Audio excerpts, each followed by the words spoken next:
Coca-Cola where are you now in some space Yeah, shuttle? yeah. As you see, Star Trek ships are here, and I'm on safe orbit now. And don't worry about me, please. Everything is okay. Um. So, Glasses and вышиванка. oh, yeah, it's my cultural legacy, and I bring it everywhere with me. Okay, so I'm not expecting a lot of people today because English speaking PM coffee times are uh, Tough. I, I don't know why, but they are looking difficult for our usual audience. But anyway, let's start up. Oh yeah, Yuri, hello, nice to see you. Um, okay, so today our topic is anatomic of systemation. Yeah, I will even translate it now. Main page. I think if you start sharing your screen with your presentation, it will be more convenient. Already. Okay, yeah, I can see it. Great. So, hello everybody. Today we are having project management coffee time, where we usually discuss different topics of project management. We try to make it easy, to make it clear, to make it simple, to make it usable, and we try to make project management role just adorable, just something pretty and clear. Actually, I want to help junior and other grade project managers in their roles. I want to share our experience, want to share our stories, want to share our wins and fuck ups, just to make it easier to come through all difficulties and to reach your success. So today our star speaker is Timur, and he's no, okay. I would prefer if Timur introduce Yeah. himself. Yeah, welcome. Okay, so hello everybody. I believe some of you already knows me because sometimes I participate in different roles, and we have in other meetings where I also present. So first of all, this is my first presentation in English ever. So we'll see how it goes, especially on this topic. And I currently work several months as CEO, Chief Operations Officer, in a company that called Sol. I'm not presenting this company here, but to give a background, we provide premium business transformation program, which is similar to MBA, but with more practice sides instead of theoretical side.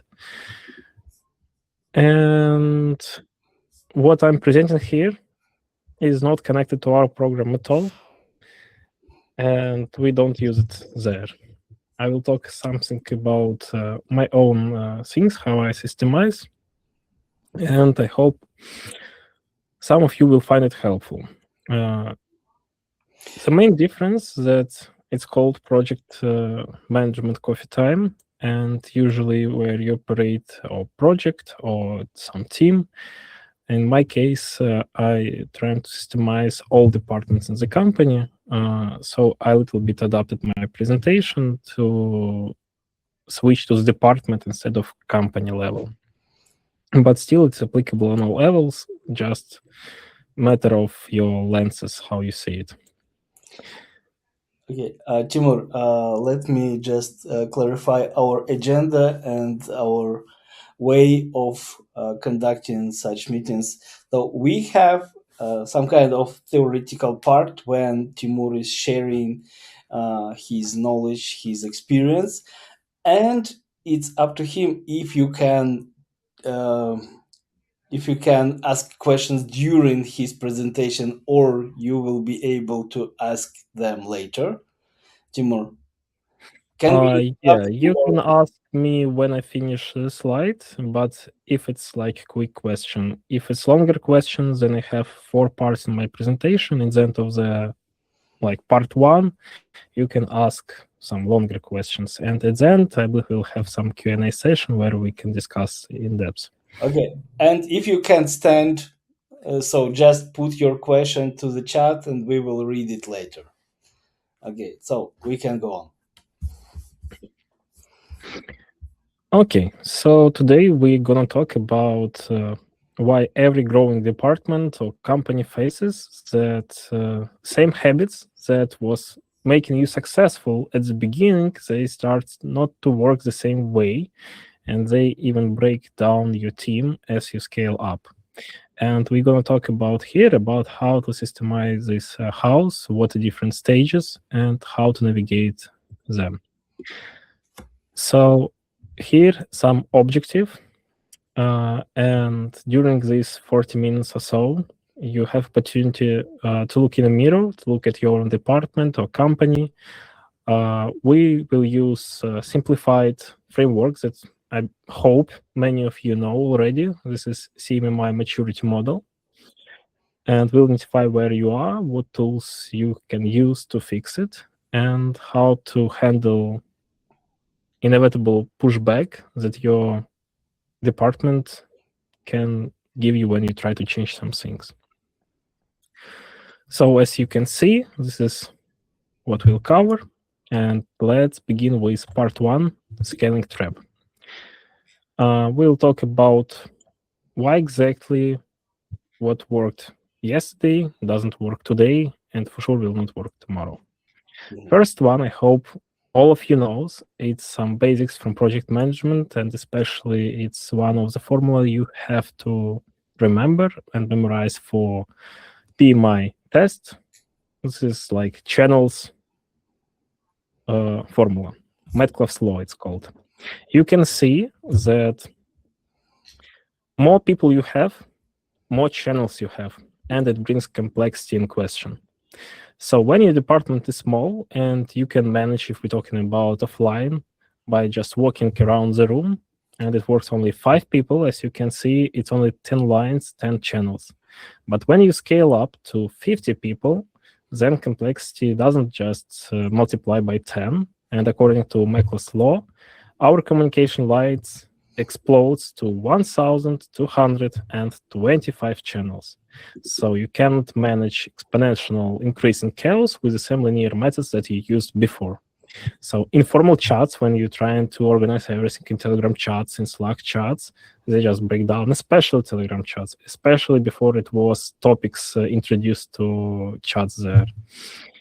And details just start to fall through the cracks. When you understood everyone had some tasks and you didn't need any complicated task management tool, but now you need Jira, Asana, ClickUp, or whatever, because when you have 100 people, there is no other way to see transparency.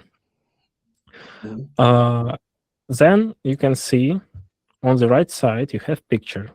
This shows the same thing. I don't know, do you know Dunbar's number? It means that how many people you can know.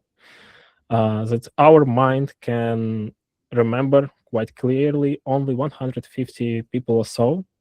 And more than this, already you heard some name, but you can't recall so easily and to know everything about them. And this yellow triangle shows that when we cross this, it introduces great need for systems of sharing, filtering, interaction, so everything that trying to manage this complexity.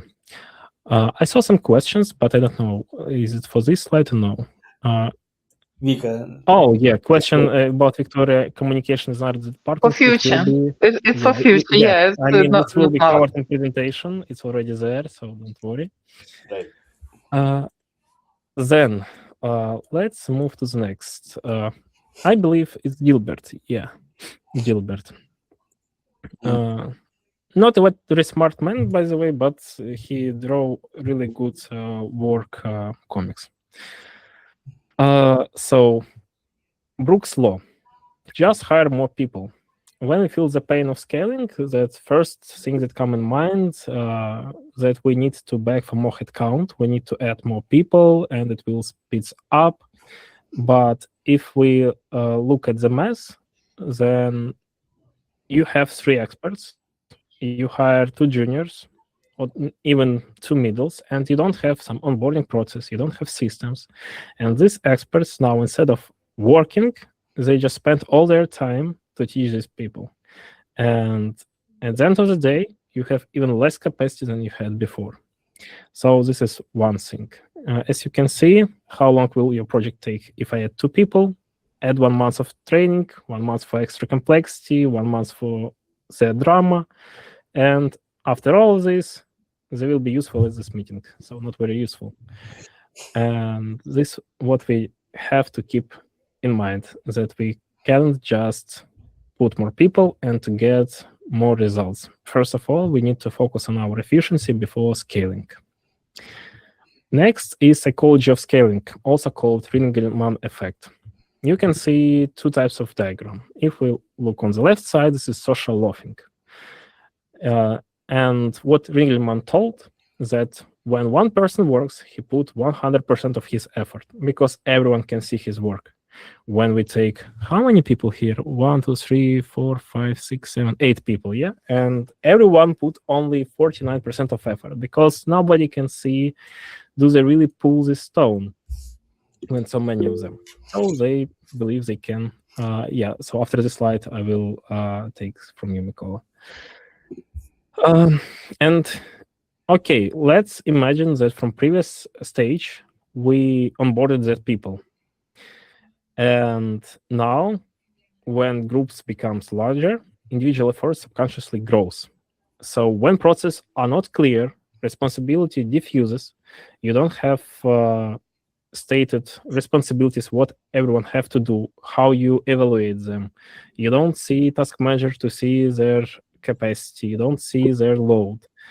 Everyone thinks that someone else will catch that error, and you believe that someone else will do this, but not you.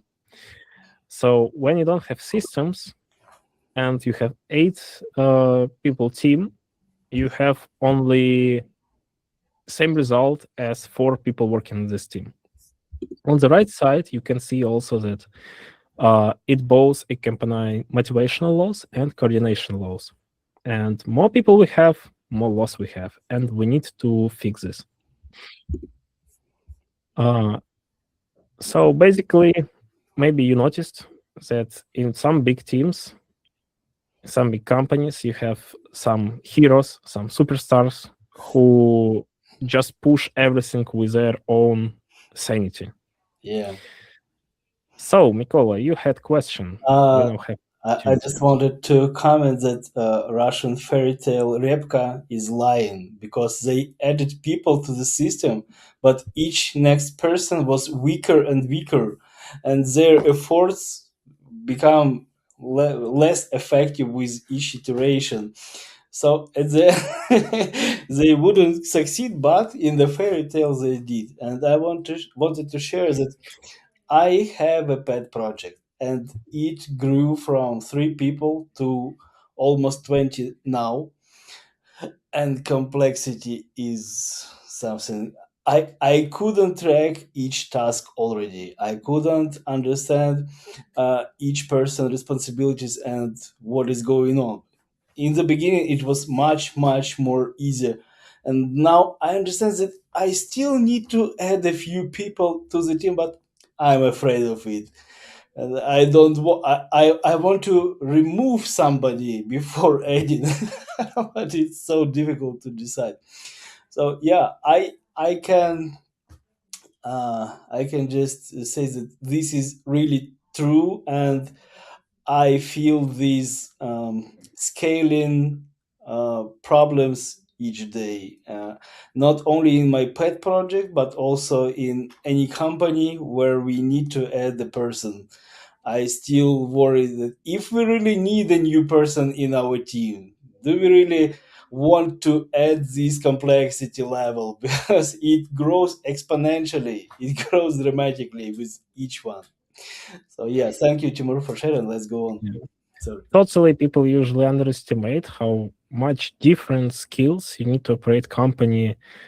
10 people, 100 people, 1,000 people, and it requires totally different mindset. It requires totally different skill sets, Yeah. and you can just grow people. So every time I hear that someone needs more headcount, my first question: why do we need this person? Please explain me ROI of this decision. If we cannot do anything else except of hiring person, maybe we can at least try to outsource some freelancers for project work and not to build them like full-time team. So next is simplified maturity framework, which I simplified in my. I made it more user-friendly because I like this IT framework, but basically it's a very big book. I don't remember how many pages, at least 200 pages, even, I believe even more. And first of all, I haven't read all of this because I didn't need this in my real life. But that helped me to understand how to utilize it in some easier versions. So we have some good names that's easy to memorize for stages. And we'll go a little bit about everyone. You can also read yourself for more details. But we start at level 1, which is Firehouse. And if your department here, you don't have any process, you just react.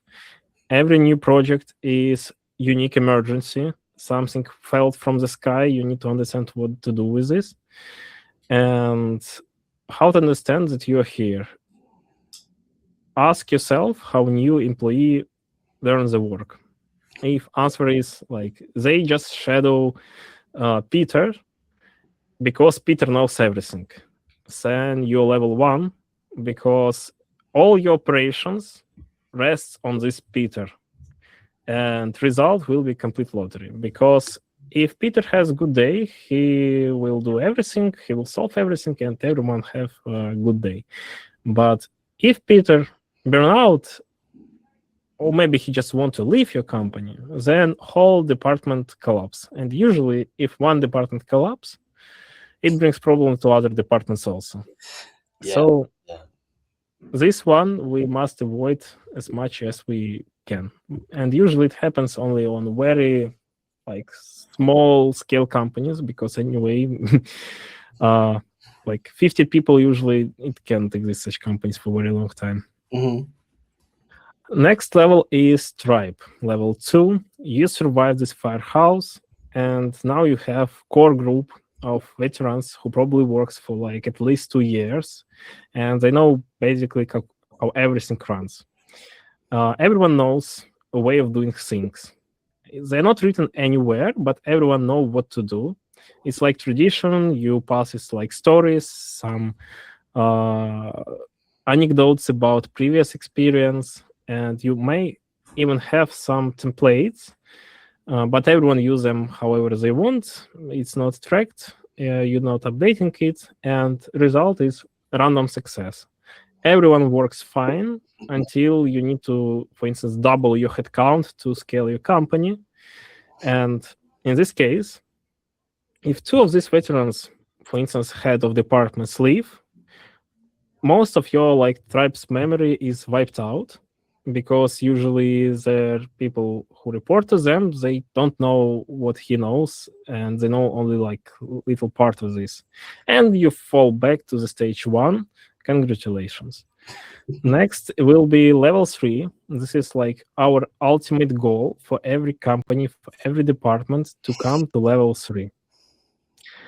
Because it's a starting point. If we was falling from stage 2 easily to stage 1, but 3 already usually can move only upward. Yeah, it's pretty stable. So you cross over from relying on people's memories to relying on system. So this already machine. You have some usually a playbook, some wiki, some knowledge, some process, and if important person leave, they usually leave behind them all this written stuff. And almost anyone can take this, follow instructions, and get some basic level of quality. You have already some baseline of quality. No matter who comes, they can easily onboard and perform on satisfactory level at least. Mm-hmm. And when you already have standards on level 3, we can move to the level 4 dashboard. And here you don't rely just on gut feelings, you run some hypothesis testings. You know how long specific task can take, where bottlenecks are, what risks are, and you rely on data. You're data driven, you're data informed. And for instance, if owner CEO asks you, can we increase 20% volume of manufacturing something? And you just need to calculate something in 5 minutes, and you can tell, okay, we need for this, and it will take so much time. And your people don't try to look everywhere for 1 week to understand what we can, what we do now, what our numbers now. And this is already when we come to data driven. And next is organism. Why organism? Because it's self-correcting, how we are. And this is ultimate goal. It's this perfect world for us.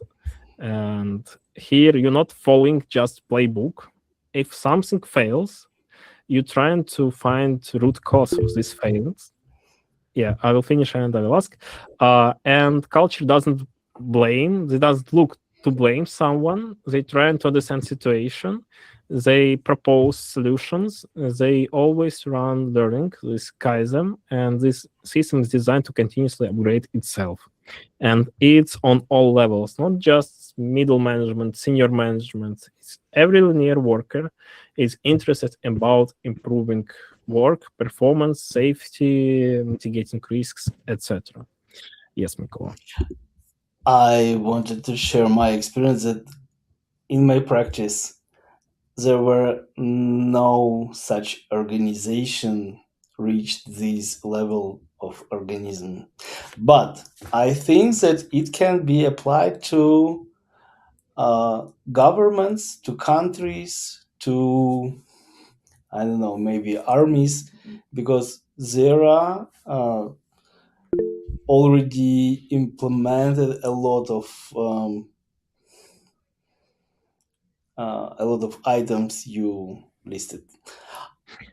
Yeah, I can even answer that I have worked at every stage that is listed here, and level 5 is just amazing feelings. It's just perfect world that I really miss I'm till this day. jealous.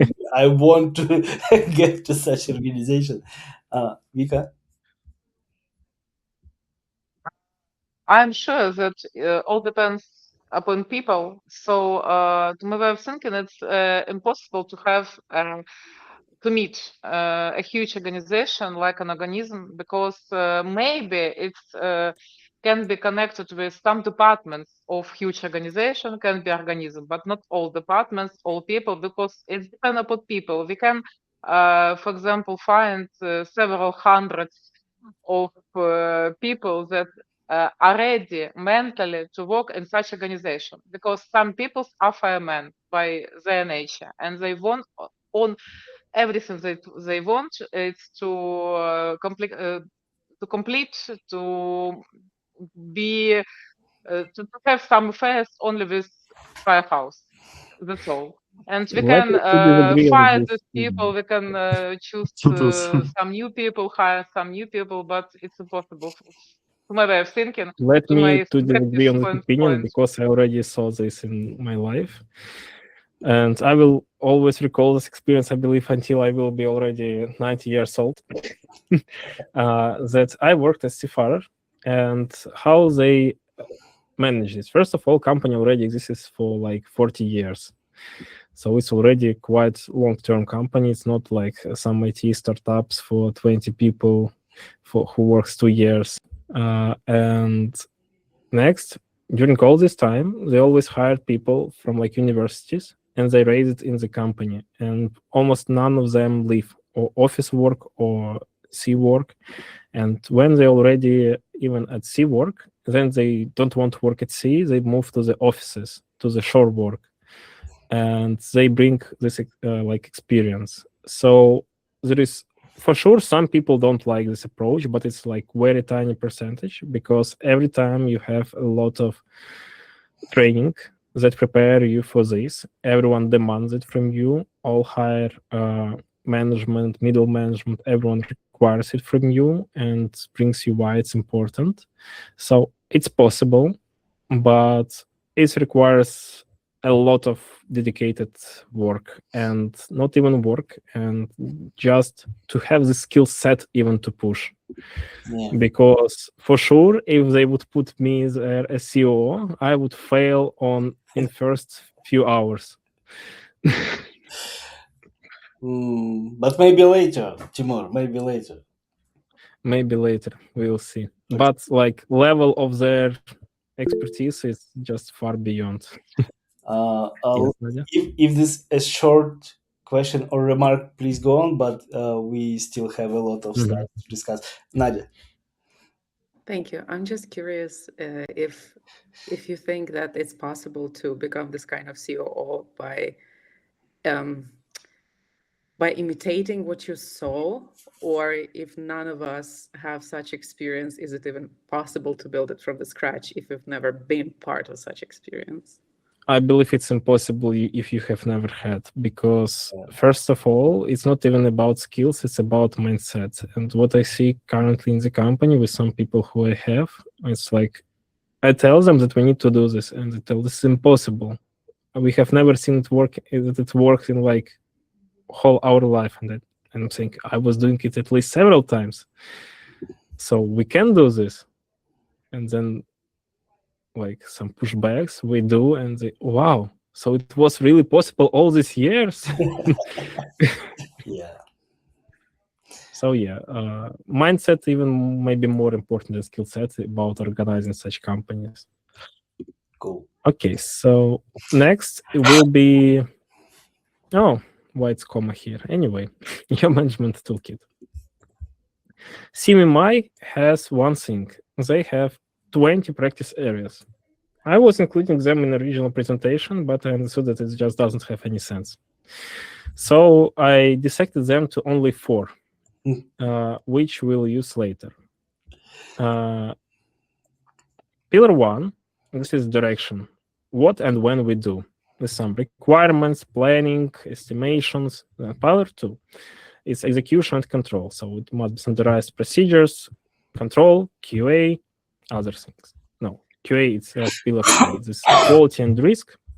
And pillar 4 is evolution, growing system. It's some playbooks, root cause analysis. It's like training of your team. It's some soft skills. It's Kaizen. It's retrospectives. So everything like this. And each of them we can break down to areas. Next slides, they will look very scary. You are not meant to read them. You meant just to glance at them. Each pillar that we have, we can break down to different areas.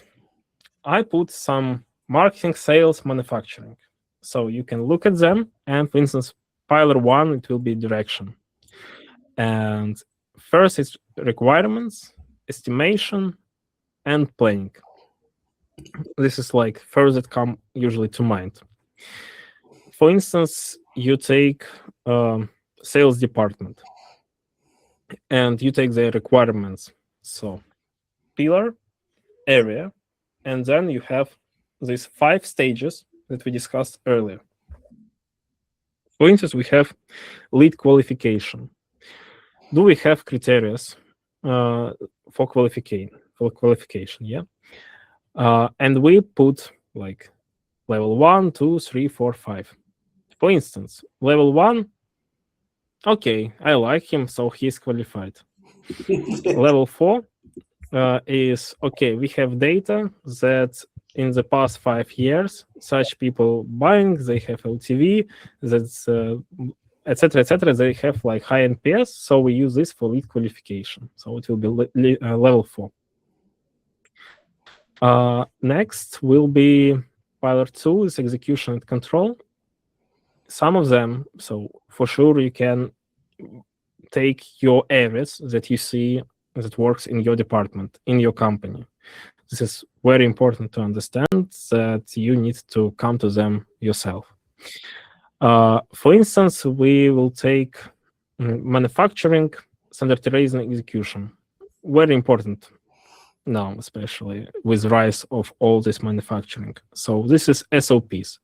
Do we have explicit visual SOP at every station that people must follow step by step? Or we rely on that someone has their own special ways how to do this? And we put like mark from 1 to 5, and we see where we are. I wanted to tell it later, but better I will tell it now, that even if you have everything level 3 in every of your areas, but one of them is on level 1, the maturity of your department is level 1, because weak link will break first and will break everything for everyone, especially for departments. If you have, for instance, amazing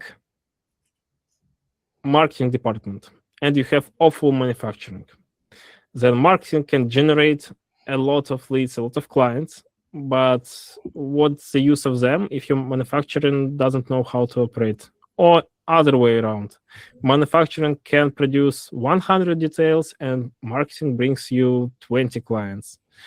So it always comes down to the weakest link in company or department. Next pillar is quality and risk. This is peer reviews, for instance, risk management and process assurance. Let's take risk management marketing department. So if something goes viral for wrong reasons, like usually you have idea that we had some song in Ukraine that was went viral because it was using Russian actress or singer, I don't remember. And company got attention that they really didn't want to get from their advertisement. So there is question, do they have crisis response for such situations that they're ready to deploy? Otherwise, they will be just annihilated because they're not prepared and they need to react quickly. So level 1, level 2, 3, 4, 5. And the last one, this is evolution. So for instance, we have causal analysis. This is what I brought now into our company about campaigns, so we can look at this. Campaign postmortems.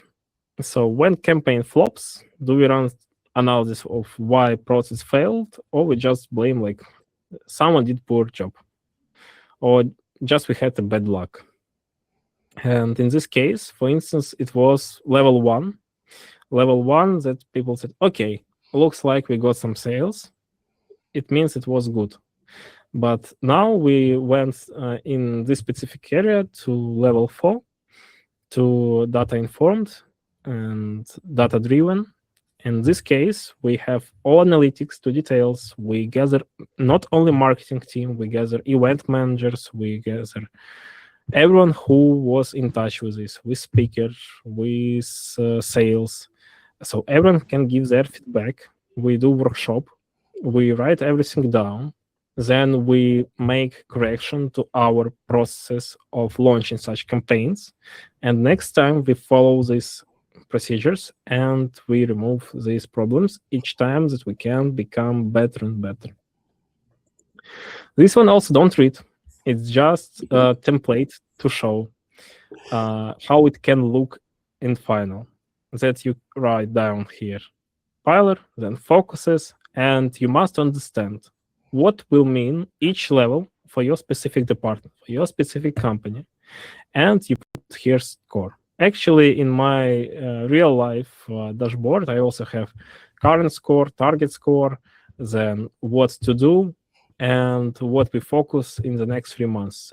So then head of department takes this in their OKR for 3 months, and they trying to connect between these gaps. Cool. I need this So pet project really, because without yeah, it, I will get lost totally. for sure. And what we already told, that the company is only as mature as it's the most chaotic department. That's what I heard about complaints about departments don't have good communication. And as you can see, that company maturity has only level 3. Because basically after the machine, when we have dashboard and organism, it's already defined. We're just improving. You already got this level of maturity. So what we told, that the weakest link is level of our company. So first of all, we need to deal with the most chaotic. For instance, we have sales team with perfect CRM, and then we have they passing everything to the operations who do some manufacturing, but they manage not with some digital things. Like the CRMs know they get something, they write it on sticky notes, they put somewhere on the walls, trying to track with the sticky notes. And your client then doesn't care that you have great CRM, good automation in CRM, because anyway, they experience only part of the sticky notes. And it's all they get. And then some head of sales got in contact with client saying sorry that we lost your order, but everything will be better next time, even though sales not responsible for this problem, but they need to be responsible in front of the client because they sold this. So we finished this part about breaking down to the areas, and now you have opportunities to ask some questions if needed.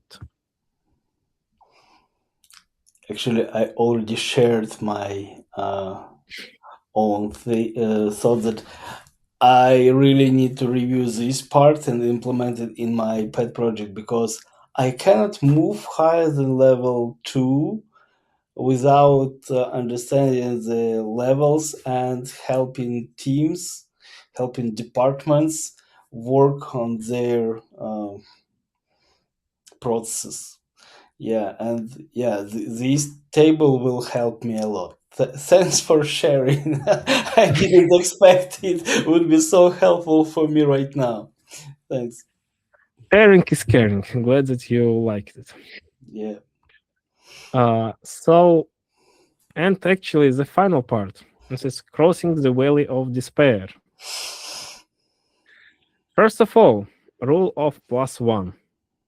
We must realize that, no, let's say in other words, when we realize that our department is on fire, our first instinct is usually to buy software, to automate something, maybe to buy AI, implement AI in everything, and it will fix everything for us.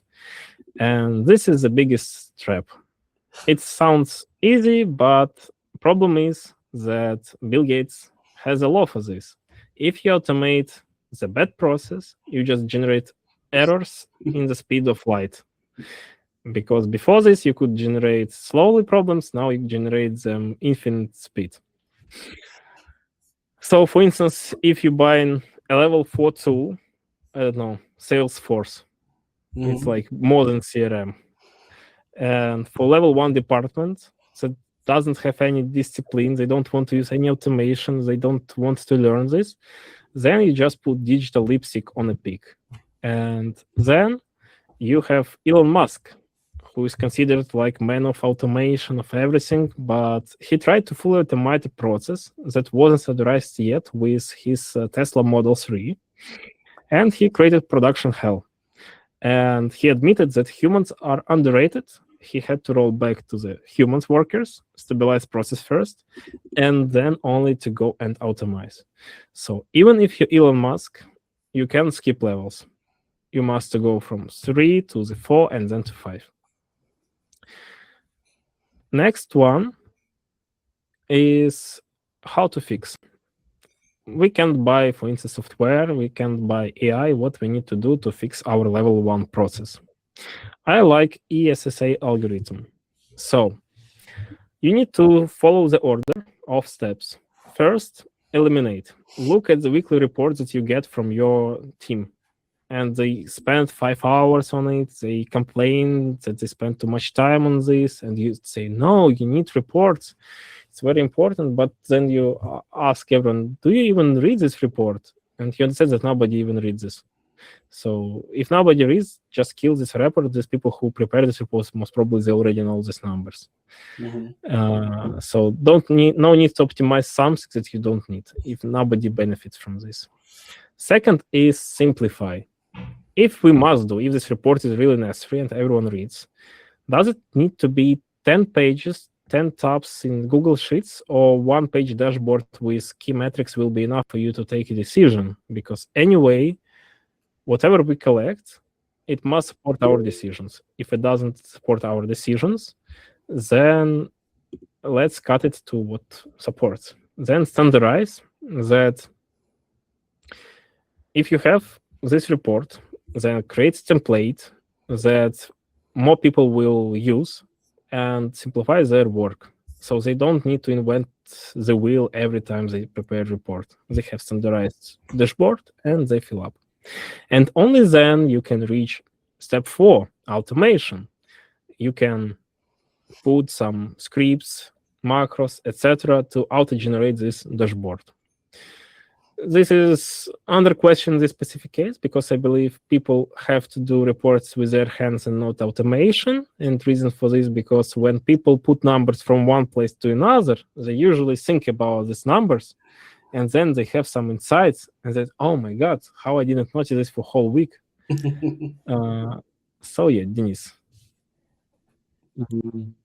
I would like to ask about simplifying. You mean simplifying the process of preparing the report, or you mean simplifying the result? Because making the one-page report usually is necessary more effort than preparing 10-page report or something like this. The both. First of all, we also need to understand that efforts spent not only person who makes this report, but also person who reads this report. Yeah. And if, for instance, CEO have 10 pages report, he will not even understand what's the most important parts, and he'll spend more time to understand what he needs to do even. But simplify comes to both ends. First is process. So how you just, can make just use the parent, okay. Something like this. So you need to think about and simplifying output if it's required, or simplifying process. So first of all, you need to understand what exactly you have value in this process and trying to get this value in the most efficient way. And now this warning, things will get worse before they get better. And when you go back to your teams and you're trying to implement this ESSA nice algorithms, your department's productivity will not go up, most probably. It will crash. And you can look at this graph. It has some stages, like late status quo that you have now, then foreign elements is you who brings some changes. It brings first resistance, then goes down to chaos, and only then it slowly goes up. So if you can stand everyone, yeah, if you survive, and we'll come to this for sure also. So when you introduce new system, you're forcing your team to break down their years of neural pathways. They was working one way, they like this way, they was doing all their lives this way, and then you come with some changes. And you hear from them, I used to do this like in less than 5 minutes, and now I have to do it 20 minutes. Your system is bullshit. Please remove this. And right at the bottom of this valley, there is a crisis point, like at this bottom. And this is where weak managers usually panic, abandon their new system, and revert back. Yeah. Interesting statistics. I don't remember. I believe it's from Gallup, that 70% of all initiatives about changing fails. And number one reason why it fails is because managers just give up when people start to complain. So here we're not talking about democracy. We are talking about some authoritarian style And it's required, because if you don't push, people will always try to stay in their zone of comfort, and it's our mental thing of humans, that we try to be in the comfort, we try to be when everything is known, avoid unknown, and to have predictability. So if you panic, you lost money, you lost time, and I believe even more important, that you destroyed your own authority. So you came, you pushed everyone to do something, then you bailed out, and people know, okay, this guy comes, he breaks everything down, and then just go away. Yeah. Yeah, Nicole. I wanted to share my experience that after a couple attempts of fails, I understood that I have to be harder, stronger, and push harder also, and to reach the results, because without it doesn't make any sense for me to work and bring any improvements. So I decided to do that. I fixed the current situation. I tracked the KPIs, metrics, and I also spoke to the team, and their I did some kind of cast dev, asking everybody about their weak points, pain points, about their concerns and everything. And then I started this improvement process. Next time, more uh, sure, more uh, how to. Okay, I went from the beginning to the end, just keeping saying that everything will work as I told. Everything will be better. Just let me implement it. And after we reached this point of integration, the results come up, and it appears, yeah, you were right. And okay, now it's great. Now we have more time. Now we have more possibilities. And I just showed them their words, their metrics, and everything, and it it helped me improve my reputation. It helped me improve my other initiatives and other ideas of improvement. And even when I wasn't sure in the result later, the team supported me, because they saw that, yeah, everything that Mikola says works, and we have to trust him. This was good.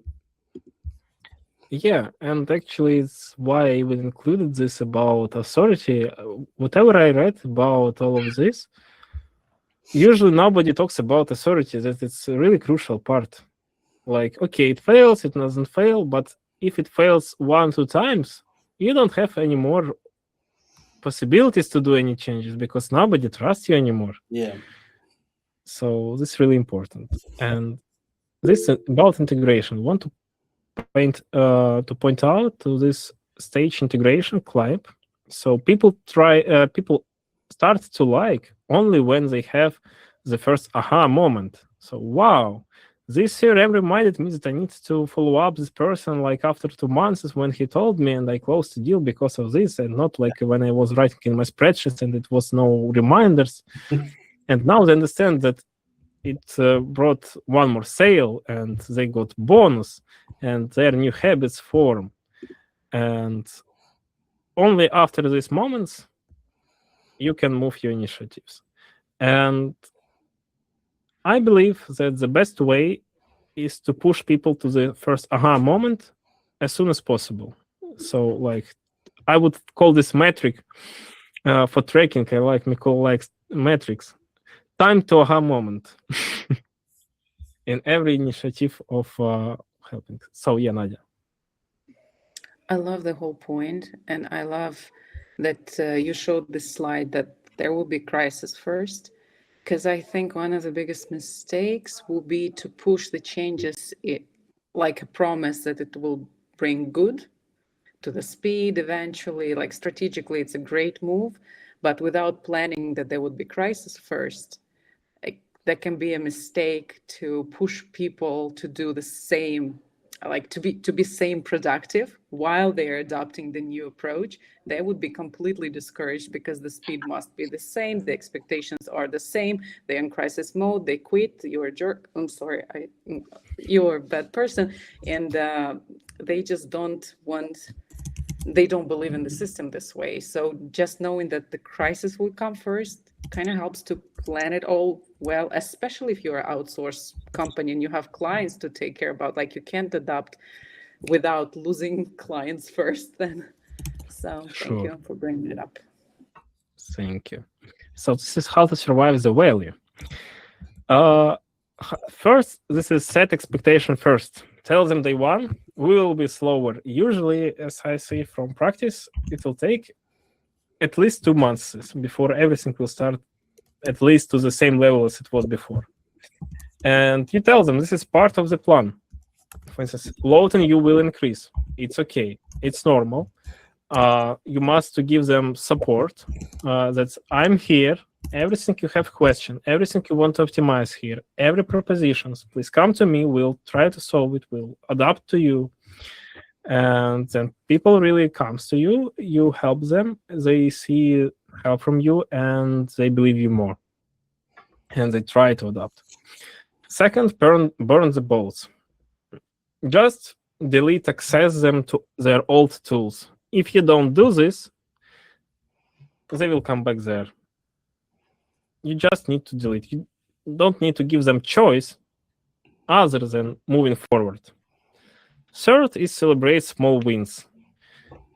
Write in public chats. Tell during meetings that this person did great job. For instance, I was rolling up task management system Asana, and I had one person who was very opposing to his idea. He was actually tracking his tasks quite nice in Google Sheets, and that's why he didn't want to change anything. Mm-hmm. He was always on time. He was always on budget. Everything's great. And he said, like, why I need this? But I pushed him. After 2 weeks, he thought, wow, that's really cool. And then he started to push all other people. And I was writing to him like every time, like, thank you so much. I see that you pushing other people. He even implemented to our like daughter company. And I see that he pushing people that I didn't even start to talk with. He already implemented this in 3 departments there. And I'm saying, great, thank you. And the last one is leadership will. You must have absolute stubborn confidence that the only thing that this will pull the team is your confidence. Yeah, that everyone must see that you are confident. Otherwise, if you're not sure, it's like usually tells about wild animals that they feel your fear. So same way works here. And so your homework. First of all, don't boil the ocean. You need to map your department using this 5-level framework. You need to find weakest link, pick one level 1 process, find what you need to do to become level 2 process, apply SSA, eliminate something that is not needed, simplify what needed, standardize, and automate. And then just hold the line, guide your team through the valley of despair, and then you will hopefully have successful change management, innovations, and other good popular words. Thank you, everyone. So that actually was all my presentation. I'm quite happy that I reduced length of it significantly since previous time. But you didn't lose quality because yes, that's all. Yeah, I was on your previous meeting when you showed your presentation, and I don't feel like you missed something. Yeah, that's really good. Thank you. Would you be This so was kind? because I applied eliminate and simplify. Oh yeah, progress. Yeah, cool. Denis, sorry. Repeat, please. Would you be so kind and not ever to share the presentation, something like this? Yeah, sure. I believe Mikola will send to his channel. I will share everything. I will share everything in my Telegram channel. A good father. And also on LinkedIn tomorrow, I will share the results and the links and the Thank you. recording of this meeting, so you can review, you can follow the instruction, you can see these tables again, and I will do it definitely again because I really need it now. So yes, thank you very much. I really didn't expect. I remember that we discussed something useful, something very important for me, but now I see, wow. I would be on level 3 or 4 already if I implemented these rules earlier. You know that when I came and they tell department that you have level 1 here, here, and they're like, we're not so bad. I'm like, no, you are so bad. And they didn't fire you after that, no? For sure, no. How can they fire me? You have an opinion. Okay, so now we have time for question and answers, and we can revert back to Victoria's questions for future. What if not my department is a bottleneck, but communication with another department? So, department is bottleneck, but communication. First of all, what I did is implemented synchronizations meetings, but I believe you already have it.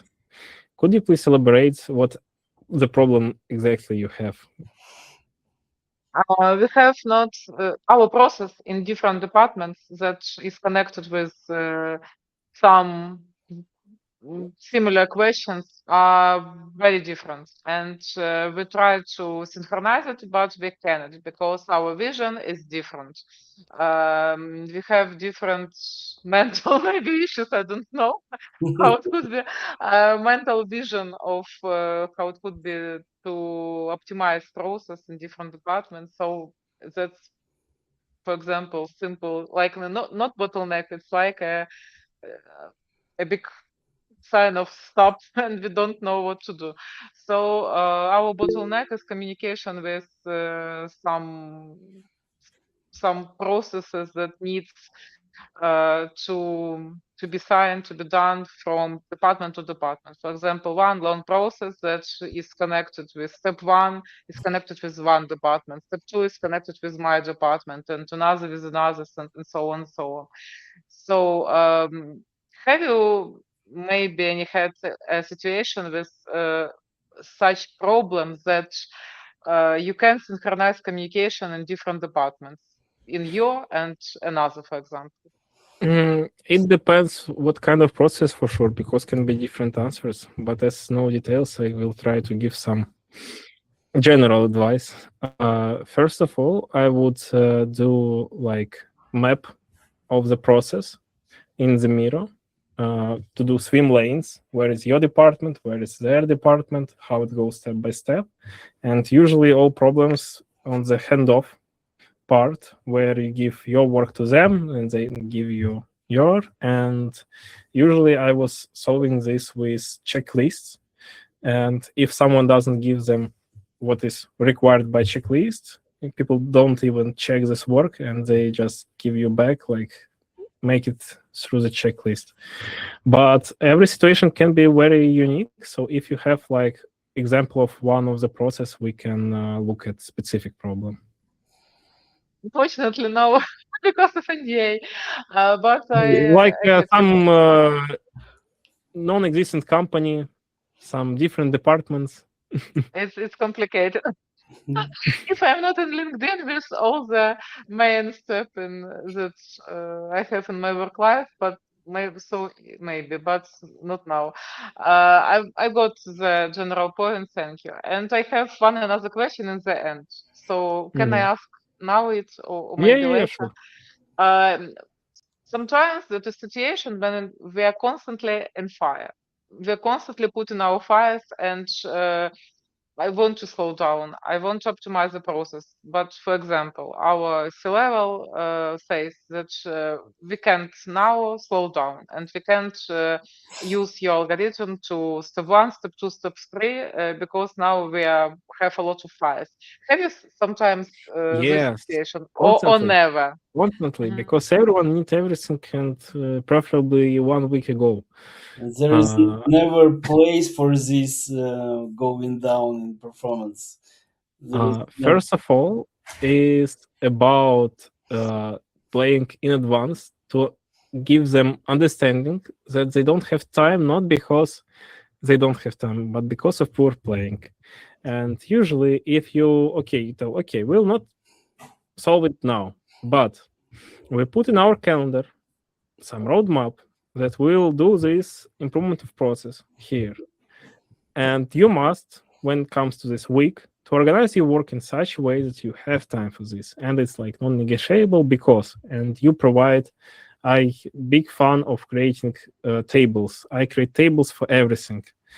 And in my case, I usually show them like, if I need to put some new software, I put ROI. I'm saying like it occurs so many times and you lose so much hours. Do you really don't want to spend like 10 hours to discuss this issue so we can save 200 hours in the next half of the year? And then usually something clicks in their mind like, oh yeah, Money. we can be less in hurry if we fix this. But first of all is to prepare them in advance, not to tell that, okay, we'll not do it now, but we'll do in 3 weeks. And it's already set in task manager, in calendar, and everywhere. And only now you can do. I can also share my experience working in a tech company, Victoria, like yours, where the CEO, C-level, never had time for anything because they always wanted and expected everything for today or yesterday or maximum tomorrow. And we really need to get rid of the technical debt on our project. And it was not possible because we hadn't this space of lower performance. But the situation was really critical. We couldn't develop new features without problems, and each new iteration took more time on fixing the bugs, and defect rate was really fantastic, something like 80%. So on 10 features there were 8 bugs each time, without no doubt. So I prepared 3 plans for the C-levels, and plan 1 was the perfect plan. We stop everything, we just work on our technical depth, and this will take this amount of time, and we will lose this, but we will win here. Another way, we are going in hybrid mode. We continue working on this and how there and proceed there. And the third is we don't pay attention to our technical debt and go as is. And in a half year, we will meet the dead end. So we can continue just finishing these features, and we cannot move forward. We cannot do anything later. So if we are ready to meet this dead end in half year, let's move this first way or third way. And they thought and argued with me for about 2 months, but then they accepted pass 2 hybrid because of course they understood about possibilities, about improvements, but they needed time and they needed something to compare with. Sure. Also, I just wanted to tell Nicole that I have actually 2 more topics interesting to discuss in future if you want to invite me. Of course. First of them is, by the way, we can also conduct in English because I see that you don't have many English coffee times. One of them is KPIs. I finally solved mystery of KPIs. I was asking everyone for 2 years how to do proper KPIs, and everyone was telling me very general advices that I couldn't apply properly. Like, yes, it was helping, but it didn't solve like root problem. Everything was based like on some anecdotes, and finally I found it. I read amazing book that is even not available in to download for free somewhere, and doesn't have any translation to Ukrainian Russian language. So really amazing. It's like mind blowing. And second thing is about my template, as I work now with a lot of physical event organization, and sometimes you need to do something that costs many $1,000s for event, and you need to understand, do you really need it, and what are risks of doing this. And basically I created after this template for proposal of all initiatives that broke down to 3 levels based on how much budget it requires. And like level 3 is the most comprehensive, where you write everything down that is written there. And after this, is so easy to take a decision because it's just accounted for about everything. So yeah, one of them can be about this template of how to prepare proposals to management to get their approval. Great. Cool. I like it. I like everything. I want to invite you more and more because your way of explaining things is so comfortable for me. It's so clear. It's so structured. It's visualized, and maybe next time we won't use only the uh, slides. I would like to offer you switch to the mirror board and just show us. Yeah, probably will be even easier, because sometimes when I add to slides, I'm thinking like, how can I fit this in the slides, and then trying to slice it somehow. No, maybe sometimes we will just use the mirror board and show it exactly how it looks like. Yeah. Process from the beginning. But what I can also tell is that I'm so happy with who is my CEO now. I talk a lot with him, and he's very structured man with incredible depth knowledge in business. No wonder, because we provide business education. And talking with him is one thing, but when you, for instance, talk in some small company with person who doesn't understand basic knowledge of business, and you're trying to sell him some idea, sometimes it can be really hard. And I'm just blessed to have really amazing CEO. Yeah, I'm happy for you. Cool. So, if anybody have questions, ideas, proposals, Complaints? complaints, yeah.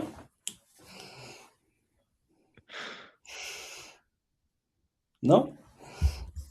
Okay. So the official part is over. I'm turning off the recording plugin.